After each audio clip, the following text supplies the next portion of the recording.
हाय, कसे आहेत तुम्ही? मी बरी आहे फार. आणि तुम्ही पण स्वस्त राहा, चांगले. आणि मकर संक्रांतीच्या हार्दिक शुभेच्छा तुम्हा सर्वांना. कारण आपल्या फॅमिलीला बोलायलो आहे मी. आणि तिळगुळ घ्या आणि गोड गोड बोला. हा शब्द बोलते वेळी इथून एवढा आनंद होतो आहे माहीत आहे. कारण आपल्याला त्या लहानपणीच्या आठवणी जास्त आठवायला आहेत रे आपल्याला. पहिल्यांदा आई आपली एवढी अशा वाटीमध्ये तिळगुळ द्यायचे, आम्ही घरोघरी जायचो द्यायला. आणि आताचे दिवस, आता मुलाला सांगितलं जा रे देऊन ये म्हटलं तर मला नाही द्यायचं आणि मला नाही खायचं असं बोलतात. किती चेंजेस आहेत बघ मुलात, पहिल्यांदाच्या मुलात आणि आताच्या मुलात. आम्हाला तेव्हा आणि आणि मला दे आणि मला दे असं करायचं, आणि आता द्यायला गेलो तर खायला नको मुलांना. किती फरक आहे ना. आणि तेव्हा स्कूलमध्ये जात होतो आपण, आई मला आणि 5 रुपये दे आणि मला 2 रुपये दे आणि तिळगुळ घेऊन वाटायला पाहिजे. आणि जेव्हा द्यायचा वेळ येत होतं ना तेव्हा आपण लाजायचो.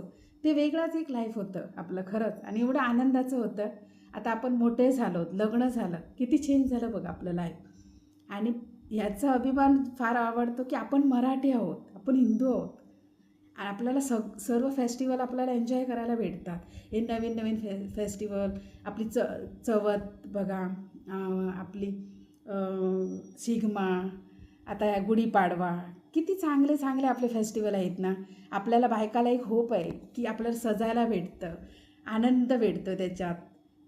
खरंच नशीब लागतं ना हिंदू जन्मामध्ये यायला.